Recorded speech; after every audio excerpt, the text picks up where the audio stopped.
Welcome back to the channel and welcome back to another Bases Picks. As always, please like and subscribe, share with a friend, a colleague, a relative, an associate, an enemy, any and all in between. It's appreciated. I know it's a little late today. Usually comes out on a Friday, but yeah, Friday was just a chill day for me. That being said, 3 fight cards. I'm gonna do 1 fight on the undercard, main events, and then maybe touch on a 3rd fight that's happening. So without further ado, let's get into it. Let's get this one wrapped up, and we're gonna start in the UK on the Copper Bosch card between Johnny Fisher and Alan Babbage. Now essentially this card is a next gen card, loads of sort of young up and comers on there, some of them in step up, some of them in build-in fights, so there's not a huge amount that I'm going to be giving great predictions over. I guess where I'll probably start is Maisie Rose Courtney versus Jasmina Zapatochna. Now the only reason I'll even address this one is because obviously Jasmina had a very competitive fight with Shannon Ryan back in February, which the scorecards were a lot closer than I thought they should be, to be totally honest. I had it pretty much a 98-92 shutout victory for Shannon Ryan, but Jasmina did come to fight. She was game, she was tough, and she was spirited, and she was at a weight class above where she normally campaigns. So take all of that into consideration. She had a pretty good matchup. Maisie Rose Courtney was supposed to be fighting Emma Watson, Chloe Watson, sorry, not Emma. She was supposed to be fighting Chloe Watson, but Chloe said that she needed another tune-up fight or something beforehand. So the Jasmina Zapatochna fight, which was supposed to take place on that February card, has now been rescheduled for this one, and there is a title on the line of sorts. It's some kind of WBA international trinket title, but it'll be the first one of Maisie Rose's career and Jasmina's. Now in terms of how this fight pretty much plays out, they are similar in sort of height. Jasmina's slightly smidge taller, but you know, they pretty much have the same dimension, so in that particular sense there's not going to be a huge advantage or disadvantage to any particular person. The one advantage that there is the fact that, looking at Maisie Rose's record, 7-0, and of the 7 opponents that she's faced, I believe 6 of them, is 5 or 6, have had a winning record.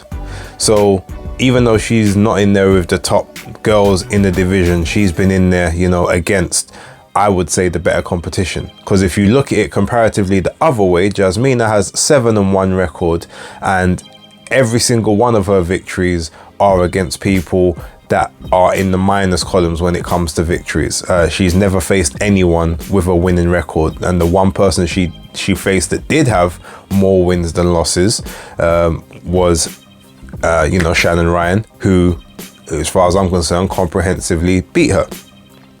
So that tells me all I need to know in terms of how this plays out. Like, Jasmina is she's, you know, she's good, she's up and coming, she works hard, but you know, her best performances come against people that are in there realistically to lose. When it's time for a 50-50 or someone that is, you know, a favorite or coming in to win, same as her, she's come a cropper. Now there's only one piece of evidence to support that thus far, but the record does speak for itself. If you look, as I said, every record is upside down. So with that being said, I've got no qualms in believing that Maisie Rose wins this fight and wins it quite unanimously. UD probably a 97, 93, 98, 92. I can't see it getting any closer than that, but it will be a little fun fight while it happens. Before we get to the main event, I want to talk briefly about Reece Bellotti and Levi Giles.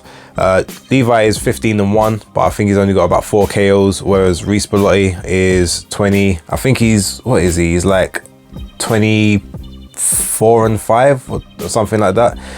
Maybe it might be up to 29. I can't remember his particular record, but I know he's got, comparatively, it's like 22 stoppages, I think, in his wins. So we know where the power is. Yes, he's lost more fights, but he's lost to better opposition than Levi Giles. His fight against Liam Dillon in February was one of the earlier contenders for Fight of the Year. Definitely in the British Fight of the Year category between people of the British Commonwealth level.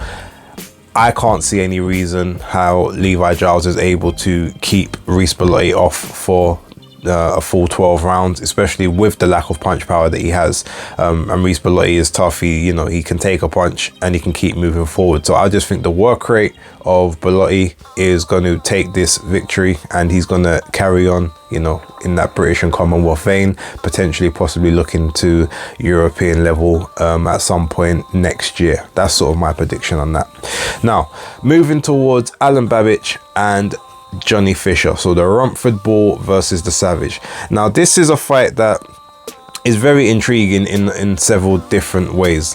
One thing about Alan Babbage is, all right, he had a horrendous time against Lucas Rozansky.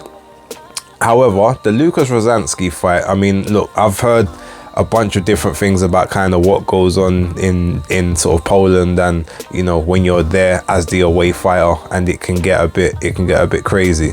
Now, in this particular fight, Alan Babbage came out initially trying to jab. He came out trying to box with a guy who's of a similar height to him, obviously has the same type of style, sort of that hunker down, crouch, swing the overhand right style at you.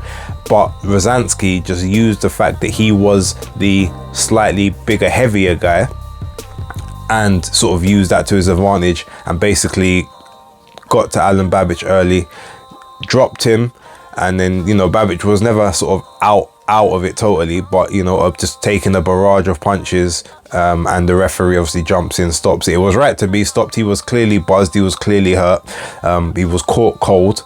But that type of style, that type of ambush technique is something that's going to be the one thing that I reckon gets the most issues out of Alan Babbage in terms of his fights moving forward. It's always going to be someone that is a similar size to him, that can swarm him and do the things that he likes to do to the bigger opponents. That's going to cause him problems. Johnny Fisher is not necessarily that. He is a bit taller. It's about 6'4", I believe Fisher is. Stockier guy, heavier guy, but he's not a huge heavyweight. He sort of ranges in the sort of the 240s range, like the late 230s, early 240s, and he's, to be honest, he's in pretty good shape.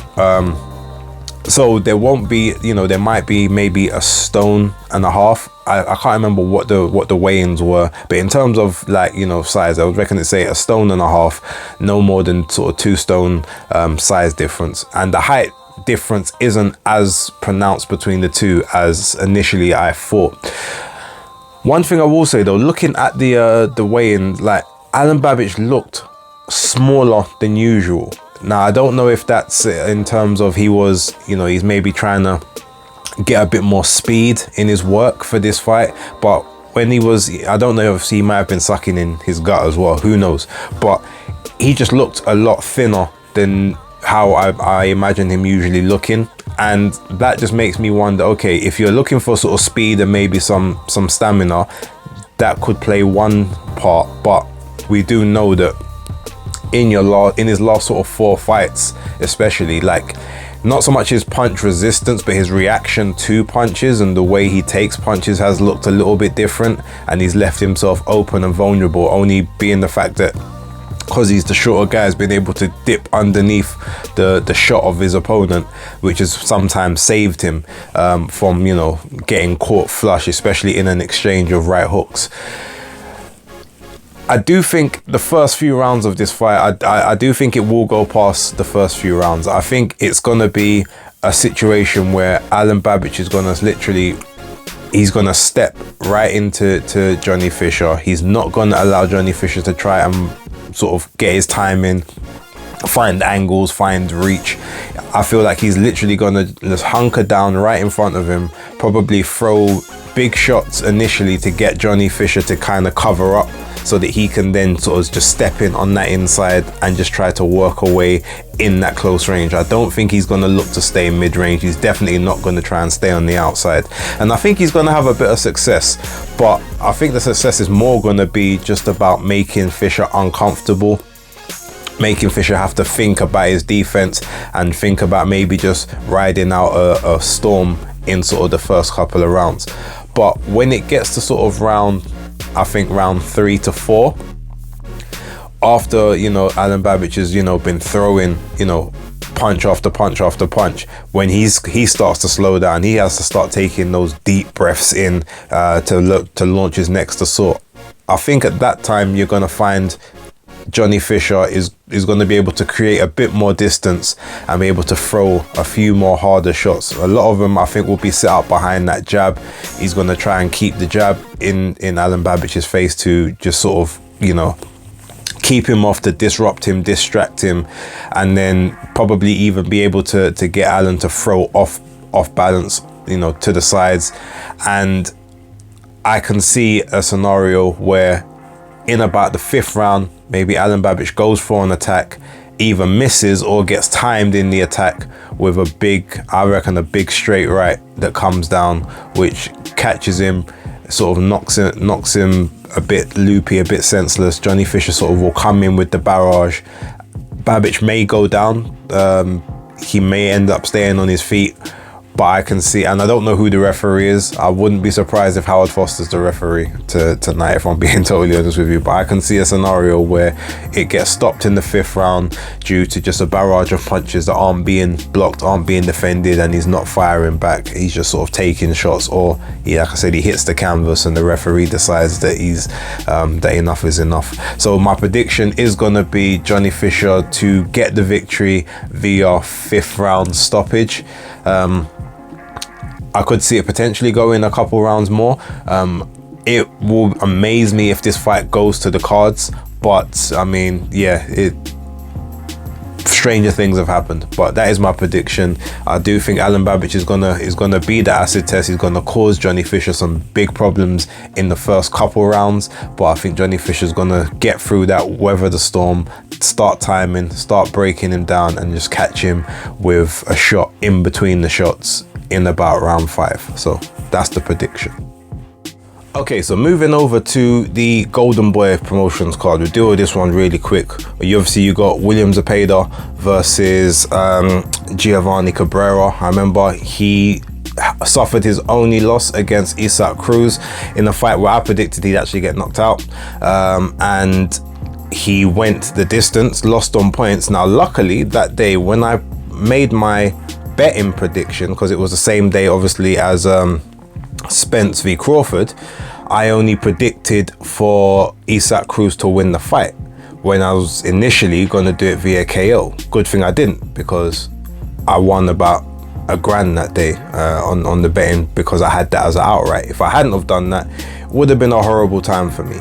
But yeah, in terms of the undercard, look, the Golden Boy always seem to have fun undercards, but you never know any of the people that's on there, and they never push them, so I'm not really too bothered about it, except for Ricardo Sandoval, I think, is facing Angel Acosta.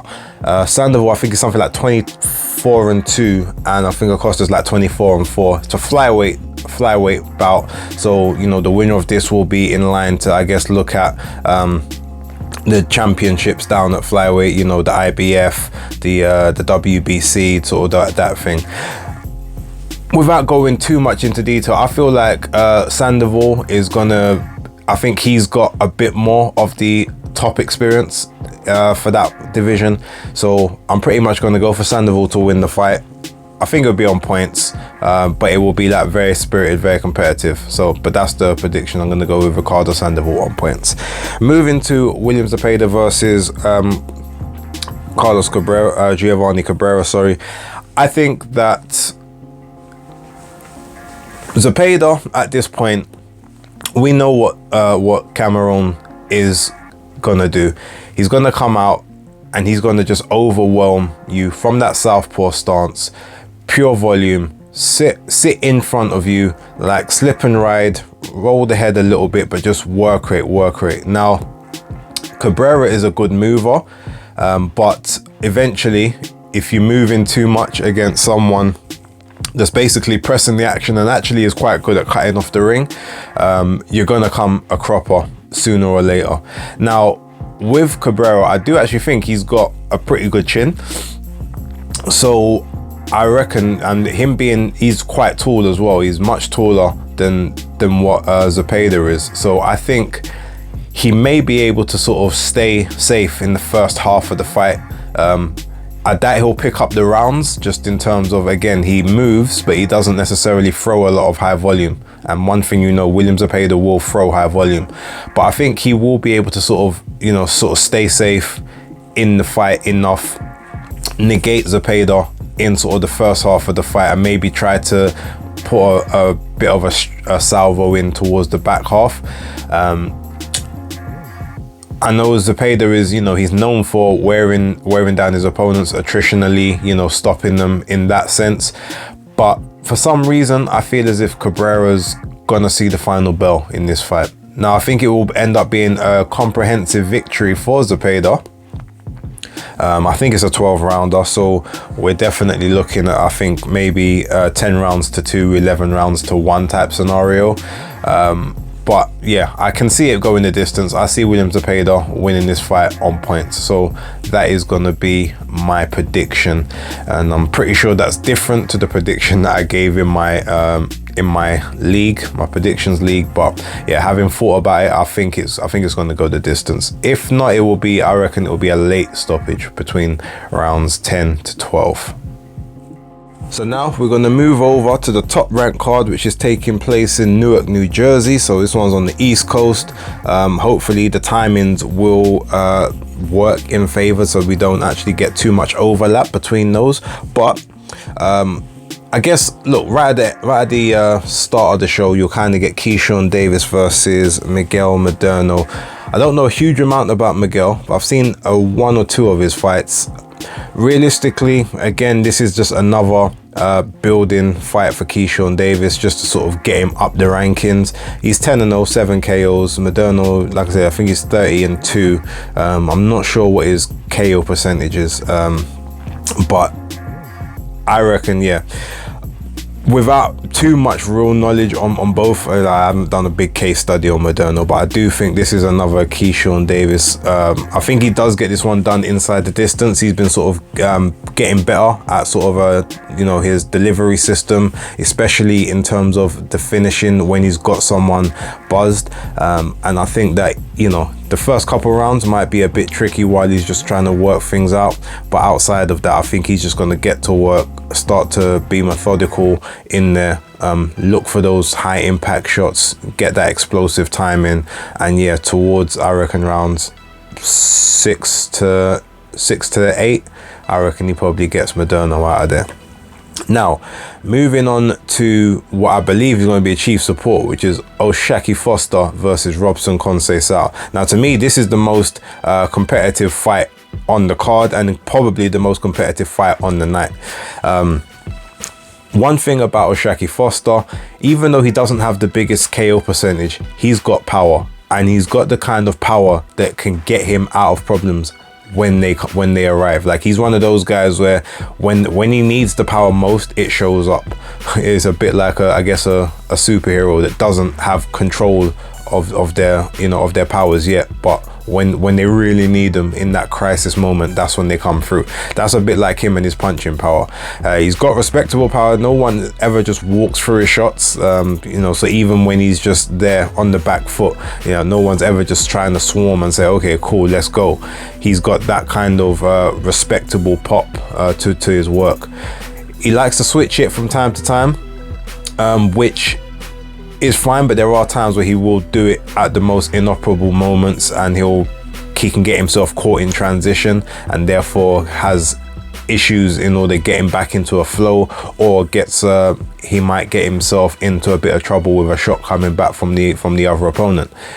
He's also had a habit recently of winning a couple of rounds, like maybe 1 or 2 rounds early, and then giving up a sizable lead while just sort of staying in the match, and then basically being somehow managing to take it over right towards the end, whether that's via knocking someone out or maybe dropping them just to sort of nick a points victory. Now that is something that I think against Robson Conceição could be his downfall, because Robson Conceição, if for nothing else, again, 2016 Olympic gold medalist, he's been the nearly man about 3 times now. You've had Navarrete, he was the nearly man, although I do actually think he won that fight personally. He was the nearly man against Shakur Stevenson. I will give him grace because Shakur missed the weight, didn't try to get the weight off, lost the belt on the scales. But, there's been other times as well. And you say, whenever there's a guy who's doing everything they can to win a fight, he seems to be the type of person that he'll do whatever he needs to do to lose it. There's a lot of time where you feel like, okay, this is your moment, and then inexplicably it just doesn't happen for him. And that might be a personality trait, that might be just unlucky, but unfortunately it's a case whereby if you're that unlucky, it's very hard to break that cycle. My dad always used to make a joke about our family name being unlucky, so don't bring extra bad luck on yourself because you're not going to get the rub of the green anyway. So with that kind of being said, I'm looking at this fight and I'm thinking that Robson Conceição is going to be doing excellently in the first half, the first 8 rounds, and it will be a competitive. He may be winning it sort of like 6 rounds to 2. He could be winning it, maybe like 5-3, possibly even 7-1 ish. But then something is going to take over where O'Shaquie Foster's going to, like I said, his powers are going to come into play when he needs them. He's going to stop moving backwards. He's going to get on that front foot. He's going to start to apply certain pressure. He's going to find certain shots, certain sweet spots, to the point where Conceição at that point could potentially get dropped once or twice. Or he could just capitulate and something causes him to basically lose this fight. So while I can see a scenario where he gets stopped between sort of rounds 10 to 11 just by maybe not concentrating or doing something stupid to get caught and get buzzed and hurt. But as easily as I can see that, I can also see a scenario where he gets dropped a couple of times, manages to make it to the final bell, and then literally loses the fight via a point. So we're talking a 114-113 or a 113-112 type scenario, but losing, just doing enough to lose it, and again being the nearly guy. So my prediction is going to be that O'Shaquie Foster takes it on points. It may not end up being as close as that, it may be a bit wider, but I feel like he's gonna find a way to do just enough to get the victory like he always does, and Robson Conceição is gonna have victory in his grasp and inexplicably let it go, as he has done on several occasions before. And being 35, I think he is now, that's probably gonna be the last title shot he gets. As I said, he's been unlucky in some, and he's caused that unluckiness in others. But for this one, I think it's going to be history repeating itself. And yeah, that pretty much then becomes the end of Robson Conceição at the world level. And from there on, he will just become a gatekeeper or a high-level journeyman for the new prospects coming up. Moving to the main event, we've got Shakur Stevenson versus Artem Haratunian. And this fight, you can tell that Top Rank are not caring about Shakur Stevenson in terms of promotion, because one thing we know about Shakur, he's a brilliant technician, good mover, hasn't particularly got much power, but he has enough to be able to sort of deal with you, if he feels confident and comfortable enough with you in the ring. As we've seen, whenever he's had to fight someone who he sort of doesn't respect their power, he gets on the front foot. He normally manages to find the stoppages that way. But when he's in there and he knows that someone's got a bit of power, he's quite happy to just box on the outside, box and move. And then those last 10, 11 and 12, he literally just runs around the ring gloating that he's basically cleaned up the rest of the rounds.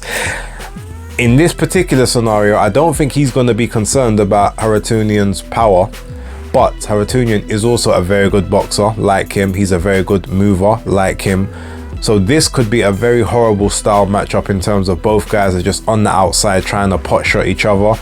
The only way that changes, and the only person who can affect that change, is Shakur Stevenson. And he's going to have to move on the front foot. He's going to have to get aggressive, try to get into the pocket, try to bust up Haratunian that way to create a statement. And it's going to be a difficult task to create the statement that he needs, especially becoming a free agent, because yes, he's got a belt and winning is one of the most important things, but not at the cost of being entertaining or being high value. And at this point in time, Shakur is not a high value. He's not a high value target, purely because of the way that he has boxed a lot of his fights in the past. So with that kind of being said, I'm looking at it, and ultimately I do think Shakur's going to have to change up something, and I think he's not going to worry about Haratunian's power enough that he will go on the front foot enough times. I can see this being a bit like the Yoshino fight, whereby he will sort of try and stay in range of Haratunian, especially considering the fact that Artem is a mover and Shakur moves just as well, if not better. I reckon he can keep with him footwork wise. He can stay close enough to him, and I'm hoping that he does get on the front foot, become almost a bit of that inside pressure fighter, or the counter puncher, pressuring on the inside, and just overwhelm Haratunian to, even if it goes to the points, to win a very dominant points decision, but have it look more entertaining than usual. I can't see this fight getting stopped. I mean, look, Frank Martin is no great shakes. He's not a good opponent, but obviously he's got more power than Shakur does. You know, punch for punch, he's got more power. Yet he wasn't able to, to knock out Haratunian. So I don't think Shakur will. I think he will comprehensively beat him. I think it will be a bit more entertaining than De Los Santos fight, but I do think it goes points, and I think Shakur wins via a unanimous points decision, quite wide. We're talking 10-2, 9-3 type scenario. But yeah, my hope is that even if he doesn't manage to get a stoppage or a knockdown or something, it makes it a bit more of an entertaining fight. But that is my prediction: Shakur Stevenson to win via points decision. Let me know what your predictions are down below. If there's any other fights, put them in the comments, and I'll talk about them quickly in the comments before the events happen. But for now, I need to go to the gym. Then I need to get ready to head down to the Copper Bosch for the Fisher versus Babic fight. So with that being said, thank you for watching. Don't forget to like, subscribe and share, leave comments down below. But that's Basis Picks, locked.